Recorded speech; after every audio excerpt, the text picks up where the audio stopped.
Hello, this is Cheryl P. Johnson again, Chief Executive Officer for COTS.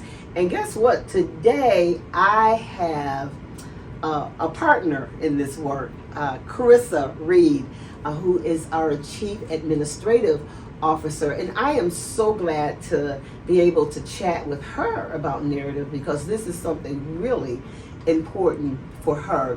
Actually, Corisa is leading our work at COTS around narrative. So, Corisa, I've been talking for a little bit about narratives, like the importance of narratives. Mm-hmm. Narratives basically are the stories, the things that we tell ourselves to make sense of the world, right? Mm-hmm. And so that's kind of a general definition, but we've talked more so about paternalism, fatalism, and how that particular those two narratives are pretty harmful, right? Yes, and can impact how we engage folk and ultimately the outcomes for their lives. So I love kind of jumping into that, but we've also made it kind of broad, right? Yeah. We have narratives when we wake up in the morning, mm-hmm. and we look out or we connect with someone, we sometimes quickly come up with a narrative, mm-hmm. about them. So we've kind of walked through some stages of like how we get to that. Right. You know, one is, you know, your orientation, where you were born, yeah. Your social environment, mm-hmm. Politics and all of that, the context that's connected to your narrative. Mm-hmm. And one of the things that I've been thinking about is how do we show up fully as ourselves, so it gives an opportunity for narratives to I would say self-correct, or we reckon with it. So when I say showing up fully as yourself, like, so I may not fully know you, right? And so instead of, you know, bouncing right into an engagement with someone I don't fully know and creating this narrative, there's an opportunity to hear from you, mm-hmm. and to learn from you. Have you seen that play out for you, like in your work environment, or even in the community, like getting to know people and kind of starting with a blank slate so that you know them and then begin to engage with them?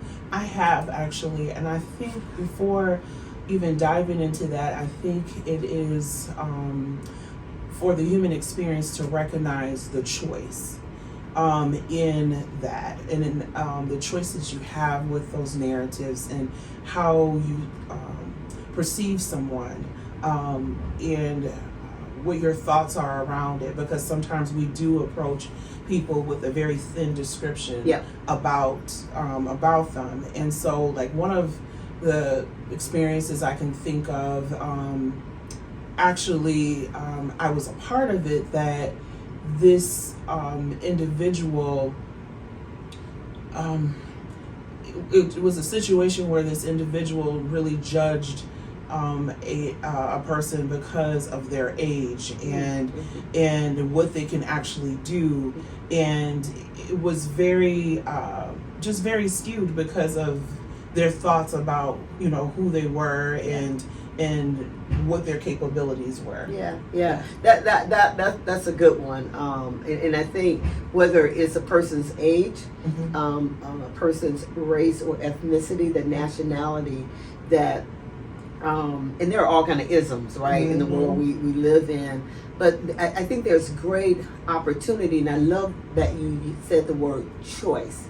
And this is something I really want to leave with our audience, is about the choice. There is a choice in doing this. And for me, choosing, yeah. to be open, choosing to start with a blank slate, opens the door for a better understanding. Yeah. And that's what gets us there. I will never forget an experience that I had here at COTS many years ago.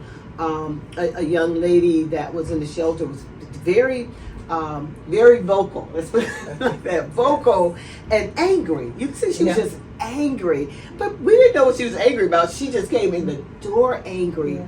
And it was one day that I sat down, spoke to her, and asked her the question, what happened? Mm-hmm. What happened?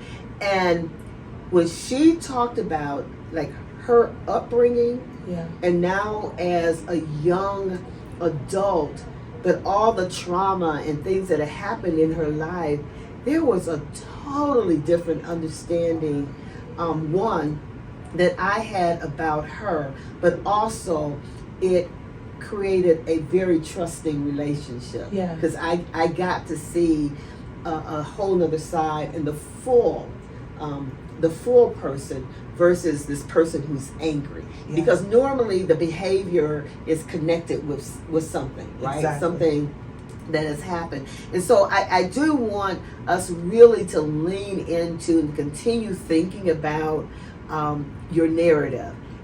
Every day, every single day, you wake up with a narrative, but you also wake up with a choice to reckon with that narrative, especially if it's not something that, one, is a truth or something that is going to benefit mankind.